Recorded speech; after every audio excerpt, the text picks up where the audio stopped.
Thanks for staying. George Addo Jr. is here, and we're here to give you all the latest from the world of sports. Yeah. George, before we go into the details, I know there's a lot to talk about with the Ballon d'Or. Yeah. We are celebrating this wonderful icon and a global one as such, Kofi Annan. Love him to bits. Do we know if he was a sportsman or he did anything, you know, or engaged in any sporting activity while he was alive? Yeah, the little we know is that at least whilst he was in high school, I mean, in front of him, he spent a lot of time, you know, in sports, and we've had the reports out there. He was a fantastic hockey player. You know, he had a bit of rugby, he had football as well, and so those who were with him in school know that he really loved sports. And like, you know, our big men, they have their teams they support. He never really came out openly to say that I supported this team, I supported that team, and you understand the portfolios he was actually holding. You don't expect him to come on, but definitely, at least from his time at Infantifim, we knew. So I'm sure that yes, in his life, he will definitely be following sport and all of that.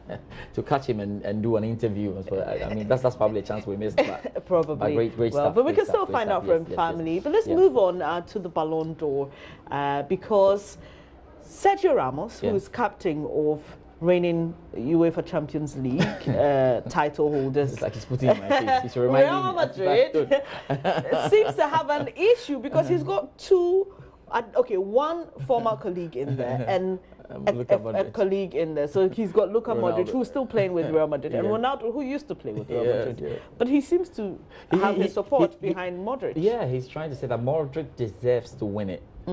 But he's not surprised because UEFA, FIFA, whoever it is giving awards sometimes go for players who are marketable, and that's a huge one. That's a huge one. It's because he didn't mention Ronaldo's name, but what's he exactly saying? Do you think that some awards or these football awards will be given to a player because he's just marketable and you can have a lot going around him? You told me a couple of months ago that controversy in sports sell. Yes. So definitely whenever an award is given, there's controversy. But as to whether it's for marketing purposes, I'm not too sure. I don't know what the rules are. He can't I don't know what the factors to determine. The point is he can't be right. For instance, UEFA's got a team of 55 journalists who do the voting. So how? Did they call them to a room and say, guys, we have to go for the marketing purpose? Well, we'll have to find out. Never say never. Never say never. There have been years. Sports fraternities and interesting for the FIFA award, the UEFA award, there have been years when somebody we didn't really expect, or someone was not a striker or a forward got to take it, kind of the likes all went through it, and so it doesn't really. If Modric deserves it, then he's going to win it. If Ronaldo deserves it, he's going to win it. Well, whether you think it's marketing or not. Let's see how that happens. Thank you so much for being my guest. This has been News Desk.